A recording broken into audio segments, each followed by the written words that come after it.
Let's look now at contract modifications. This can be a relatively tricky part of the literature just because depending upon the nature of the modification, there are three different potential accounting outcomes. In two instances, the modification will be accounted for prospectively, and once as a termination of the original agreement, and another one just as if it's a complete separate contract. And in a third instance, the modification will be accounted for with a cumulative catch-up adjustment. So as always with these videos, what you see on your screen there is a solution that we built at www.tasglobal.co. We'll be using this to walk us through what the requirements are of 606 as well as IFRS 15 as it relates to contract modifications. So the first question is being asked, does a contract modify the scope or price or both of an existing agreement? A modification is defined very simply as it's a modification of or a change to either the scope or price or both of an existing agreement. So if we answer yes to this question, we now have a modification that we know will be accounted for as such within the standards. So the first question that is now asked after we determine that we do have a contract modification is, does the new contract only affect the transaction price?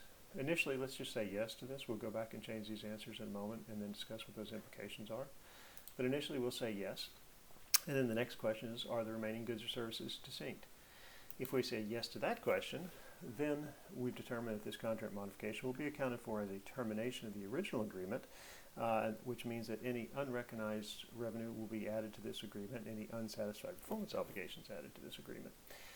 You'll see that there's a report that's being generated at the bottom. This language here just summarizes what we just said, is that the accounting for this agreement is going to be prospectively be treated as if the original contract was terminated. So let's go back and change some of our answers now. So let's say it does affect only the transaction price, but the remaining goods or services are not distinct. So that leads us to a different accounting conclusion. Specifically, in this instance, the accounting for the modification will be accounted for with a cumulative catch-up adjustment. So once again, if we look down at the report that's being automatically generated, you'll see that it will be accounted for with a cumulative catch-up adjustment. So it's either going to increase or decrease in previously recognized revenue.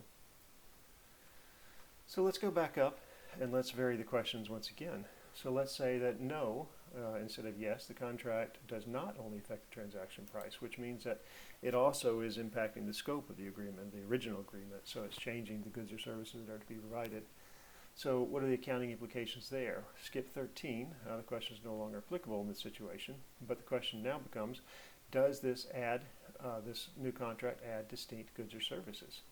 So let's say yes. So if it adds distinct goods or services, the next question is, does the price increase by an amount that reflects the standalone selling price of these distinct goods or services? If we answer yes, that's going to lead us to one accounting conclusion, which in this case here means that the contract be accounted for as a separate contract. So looking again at the language that's automatically appearing within the report, it's saying it has no impact to the existing agreement. We're going to treat this contract as if it's a separate contract. So let's go back and let's vary our answers one more time. Let's go back and say no, it does not only affect the transaction price. Does it add distinct goods or services? Let's say no, it does not. So once again, similar to what we concluded before, that's also going to send us down the path of accounting for this modification as a cumulative catch-up adjustment.